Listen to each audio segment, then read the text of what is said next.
prazer de estar aqui, principalmente, hoje eu estou com o chapéu de especialista do Instituto Milênio.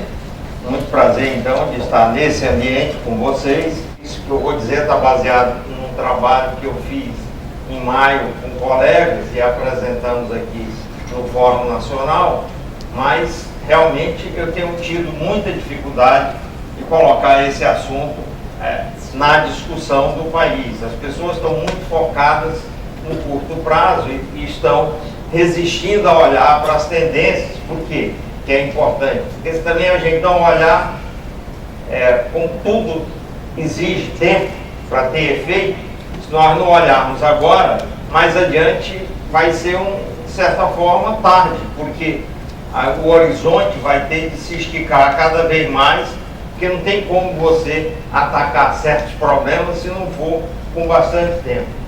E o terceiro ponto que eu queria destacar é essa questão das concessões de infraestrutura, porque no fundo é a saída que existe, obviamente, vem sendo tentada já há algum tempo no Brasil, embora sem muito sucesso, de 2003 para cá, que é as concessões de infraestrutura, que é uma área claramente em situação de terra arrasada no Brasil, e elas, infelizmente, não deslancham.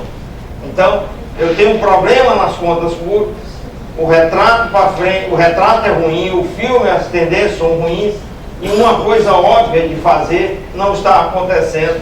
E, obviamente, concessões de infraestrutura tem muito a ver com o papel do governo nesse processo, que não está funcionando bem, e não do setor privado.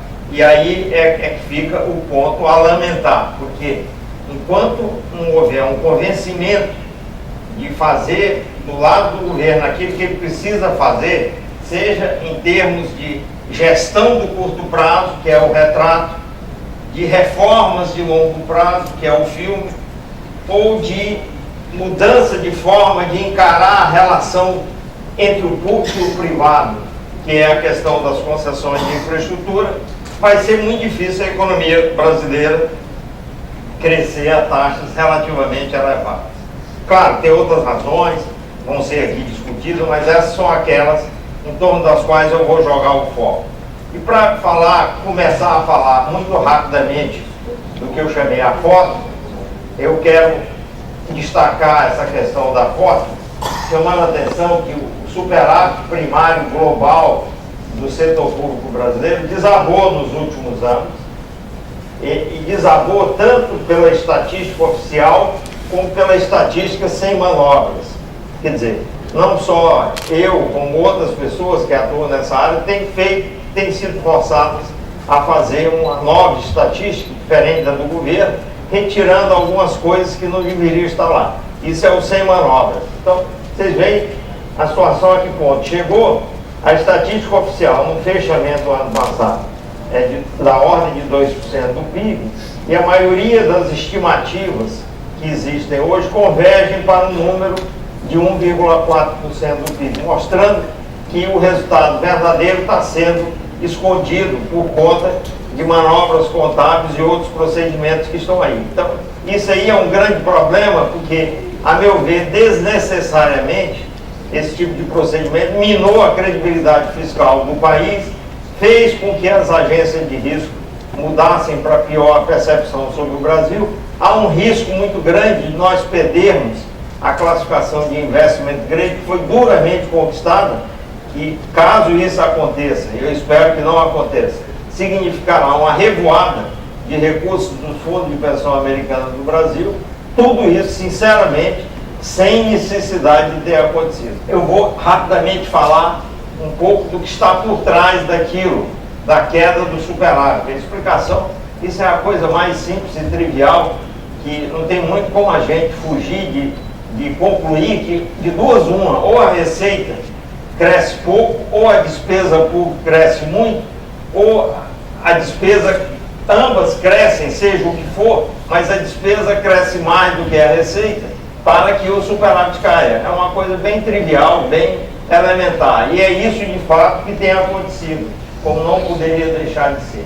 Se a gente olha as taxas de crescimento real, mês a mês, para os últimos 12 meses, que mostra a tendência, vocês veem que a despesa, logo depois da crise, ela caiu aqui num certo momento e depois a taxa, ela voltou a subir e está crescendo hoje em torno de 5,3% ao ano, no último mês. Sendo que, antes da crise, se você pegar a média de 2003 a 2008, ambas, receita e despesa, cresciam aproximadamente a 9% ao ano. Mês a mês, cresciam em torno de 9% ao ano. Por isso que os superávites cresciam. E como você partia um ano inicial de um superávit, quer dizer, receita maior que despesa, se a taxa é a mesma, o superávit aumenta. Era isso que acontecia. De lá para cá, você teve, a despesa caiu aqui, por uma razão aqui pouco explicada até hoje, não é a despesa caiu, a taxa de crescimento caiu, mas depois voltou a subir, não está mais em 9, mas está em 5. Só que do lado da receita, ela que tinha desabado aqui na crise, recuperou, depois voltou a desabar, ela chegou a quase a negativo aqui, em meados do primeiro semestre, hoje está em torno de 1,4%. Por quê? Em parte porque a economia não cresce muito, mas principalmente pelo programa de desonerações tributárias a setores específicos que o governo está pondo em prática. Quer dizer, isso é que é o destaque, é que mesmo a despesa não estando crescendo tanto quanto crescia, como a receita desabou, o superávit se desabar. Há um esforço sendo feito para controlar o gasto de pessoal e é ele que redundou na queda da taxa de crescimento do gasto de 9 para 5,3. Mas como a receita desabou, esse controle foi insuficiente para impedir a queda do superávit, que é o ponto preocupante do curto prazo, porque isso sinaliza um descontrole da dívida nos próximos meses, e é por isso que preocupa. A dívida, que por enquanto, como disse a presidente à imprensa nos últimos 2, 3 dias, respondendo a uma crítica da Marina, a relação entre a dívida líquida, que é dívida bruta menos ativos financeiros, e o PIB, a presidente disse assim, não, estamos falando que o tripé macroeconômico ruiu, e do lado fiscal não ruiu coisa nenhuma, porque a razão de dívida líquida PIB vem caindo. É verdade.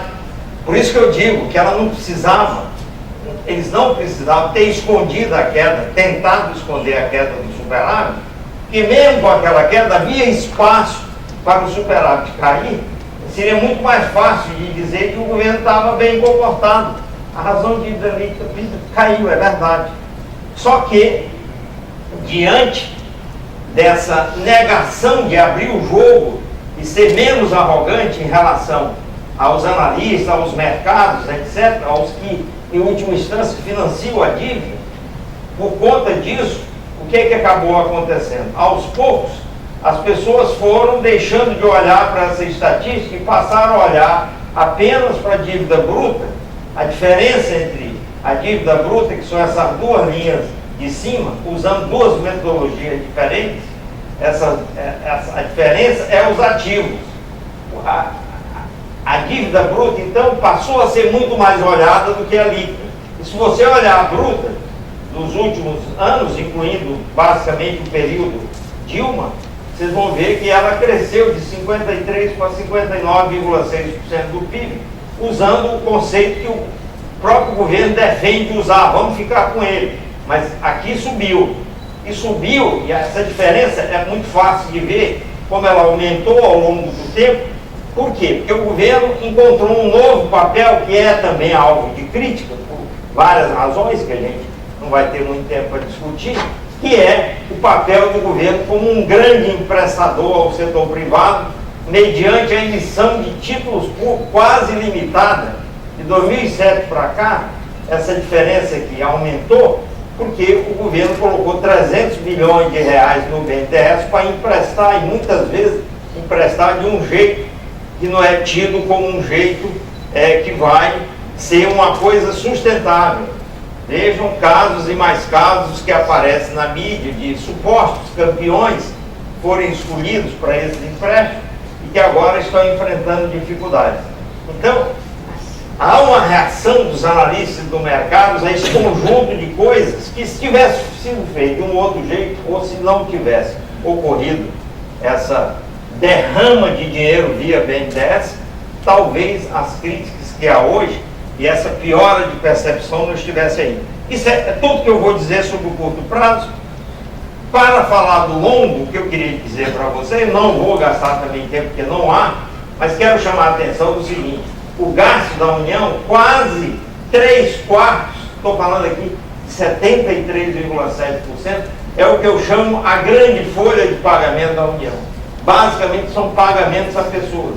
É uma folha de benefícios previdenciários e assistenciais e pessoal, que é pagamento a uma pessoa, a um contra-cheque. Então, o orçamento da União virou uma grande folha. Deixou de investir, o peso do investimento virou 6%, investe relativamente pouco em saúde, era o mesmo que investia em saúde em 1987, e esse pedaço aqui, que é a grande folha, alimenta aproximadamente 51 milhões de contra-cheques. Isso pode, na base de 2 pessoas por contra-cheque, pode ser visto com mais de 100 milhões de pessoas vivendo às custas do orçamento da União, nessa grande folha, e isso é mais de metade da população brasileira. Então você vê como é que é o orçamento da União, não sobra nada para serviços tradicionais, como saúde e educação, muito menos para infraestrutura. Por isso que eu falo nas concessões que seria a saída para poder substituir o que o governo não faz.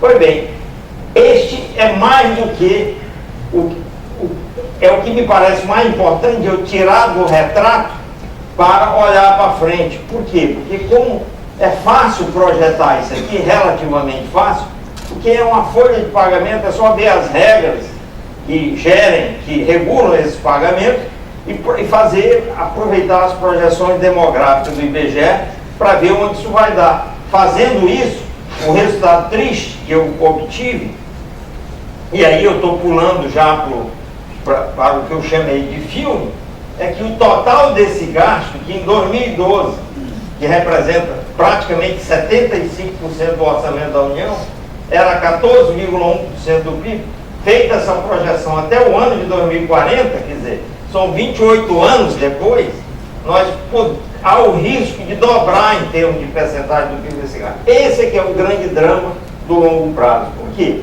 Porque se nada for feito para mudar, dobra esse gasto que já é 75% do total. Imagina o que vai acontecer. Óbvio que não pode acontecer, porque se já é 75%, se eu dobrar, não há como comer aquela pizza toda.